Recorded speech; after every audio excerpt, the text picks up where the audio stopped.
الرحيم يا أيها الذين آمنوا قوا أنفسكم وأهليكم نارا معزز سامعین کرام اور اسلامی خواتین پیاری ماں و بہنوں،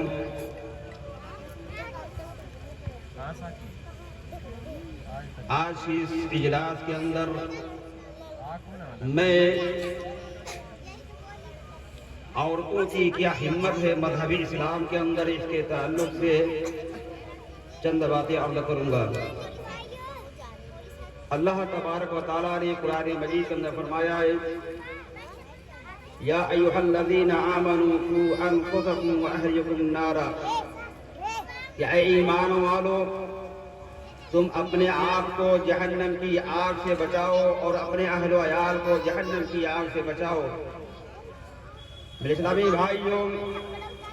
ہم تو نیک اعمال کر کے جہنم کی آگ سے بچ جاتے ہیں، لیکن ہماری اولاد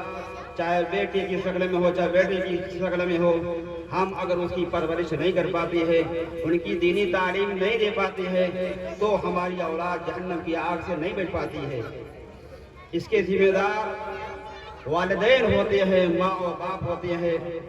لیکن اسلامی بھائیوں سب سے زیادہ اگر تعلیم و تربیت دیتی ہے تو ایک ماں دیتی ہے، اپنے بچوں کو صحیح تربیت دیتی ہے تو ایک ماں دے سکتی ہے، اور اپنے بچوں کو جہنم کی آگ سے بچا سکتی ہے تو ایک ماں بچا سکتی ہے۔ میرے اسلامی بھائیوں، ماں ایک ایسی ہستی ہے جو بچوں کا ایک مدرسہ ہوتی ہے، اور اسی لیے اللہ کے رسول صلی اللہ علیہ وسلم نے بیان فرمایا ہے کہ الدنیا متاع وخیر متاع الدنیا المرأة الصالحہ، کہ دنیا فائدہ اٹھانے کی چیز ہے اور دنیا کا سب سے بہترین چیز فائدہ اٹھانے کے لیے نیک اور صالح عورت ہے۔ جب ہم اپنی ماں و بہنوں کو، اپنی بیویوں کو اگر ہم صالح بنائیں گے، نیک بنائیں گے، تو ہماری اولاد کی تربیت ہوگی، اس طریقے سے ہم اپنی بیویوں کے ذریعے سے فائدہ اٹھا سکیں گے۔ میرے اسلامی بھائیوں، اب آئیے یہ دیکھیے کہ مذہب اسلام کے اندر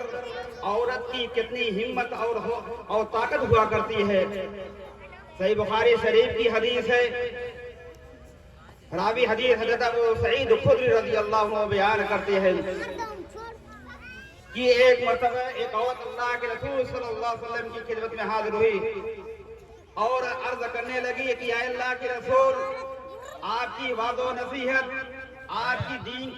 دین کی باتیں صرف مرد حضرات ہی سنتے ہیں، اے اللہ کے رسول آپ کی وعظ و نصیحت سے ہم محروم ہو جاتے ہیں،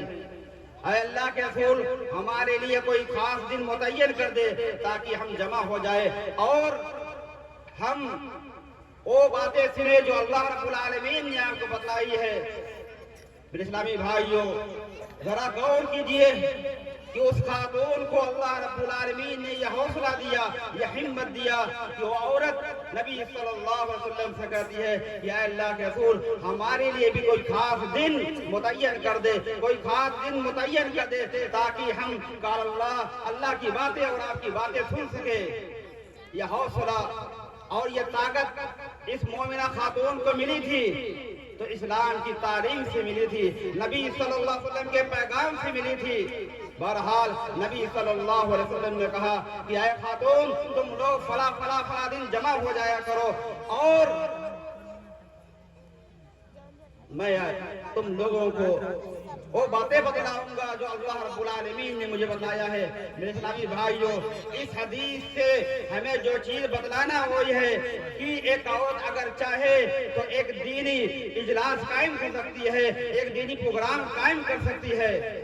اور یہ حوصلہ اگر کسی کو ملا ہے تو مذہب اسلام کے اندر دیندار عورت سے مل سکتا ہے۔ میرے اسلامی بھائیوں، مذہب اسلام کے اندر عورت کو اتنی ہمت اور طاقت ہے کہ اگر کوئی اولاد قتل کی جا رہی ہے تو اپنے بل بوتے، اپنے تعلیم کی بنیاد پر اس بچوں کو بچا سکتی ہے، اس کا ناحق قتل بچا سکتی ہے۔ میرے اسلامی بھائیوں، ذرا غور کیجئے کہ موسیٰ جب فرعون کے زمانے میں بچے قتل ہو رہے تھے، فرعون کے حکم پر بچوں کو قتل کیا جا رہا تھا، لہذا موسیٰ علیہ السلام کی پرورش جب فرعون کے دربار میں ہوتی ہے تو فرعون کی بیوی جو کہ ایمان والی تھی، جو کہ ایمان والی خاتون تھی، مومنہ تھی، ایمان والی تھی، لہذا اپنے شوہر کو حکم دیتی ہے، جس کا نقشہ قرآن مجید کے سورہ قصص کے اندر اللہ رب العالمین نے کیا ہے، وَقَالَتِ امْرَأَةُ فِرْعَوْنَ قُرَّتُ عَيْنٍ لِّي وَلَكَ لَا تَقْتُلُوهُ۔ وہ خاتون جو موسیٰ علیہ السلام کی بیوی تھی، وہ حوصلے اور ہمت کی بنیاد پر کہتی ہے، اپنے شوہر سے کہتی ہے کہ اے میرے شوہر، اس بچوں کو قتل نہ کرو، لا تقتلوہ، قرآن کے الفاظ ہے کہ اس بچوں کو قتل نہ کرو، عسیٰ ان ینفعنا او نتخذ ولدا، قریب ہے کہ یہ بچہ ہمیں کوئی فائدہ پہنچائے، بہت ممکن ہے کہ ہم اس کو اپنا اولاد بنا لیں۔ میرے اسلامی بھائیوں، ذرا غور کیجئے کہ موسیٰ علیہ السلام کی پرورش فرعون کے دربار میں ہو رہی ہے، اور یہ ہمت اور حوصلہ اس خاتون کو ملا تھا، اس عورت کو ملا تھا جس نے کہا تھا کہ اے میرے شوہر، اس بچوں کو قتل نہ کرو، ہو سکتا ہے کہ ہمیں فائدہ پہنچا دے۔ میرے اسلامی بھائیوں، یہی نہیں، اسی طریقے سے ام سلیم اور ابو طلحہ کا واقعہ کون نہیں جانتا ہے۔ ام سلیم رضی اللہ عنہا ایک خاتون ہے، ایک صحابیہ خاتون ہے۔ جب ام سلیم رضی اللہ عنہا ابو طلحہ کو اسلام کی دعوت دیتی ہے تو ابو طلحہ رضی اللہ عنہ دائرہ اسلام میں داخل ہو جاتی ہے اور اسلام قبول کر لیتے ہیں۔ سنن نسائی کی حدیث ہے، حضرت ابو طلحہ رضی اللہ عنہ حضرت ام سلیم رضی اللہ عنہ کو پیغام نکاح بھیجتے ہیں، نکاح کا پیغام بھیجتے ہیں، تو ام سلیم رضی اللہ عنہ کہتی ہے کہ اے ابو طلحہ، تم تو ابھی کافر ہو، مسلمان نہیں ہو، اگر تم تیرے لیے اے ابو طلحہ میری یہ جائز نہیں ہے کہ میں تم سے نکاح کروں، ہاں اے ابو طلحہ اگر تم اسلام قبول کرتے ہو تو میں اس کے لیے تیار ہوں۔ بہرحال حضرت ابو طلحہ رضی اللہ عنہ اسلام قبول کرتے ہیں، اور جب اسلام قبول کرتے ہیں تو آئیے سنن نسائی کی حدیث کا وہ منظر دیکھیے کہ حضرت ام سلیم رضی اللہ عنہ نے کہا کہ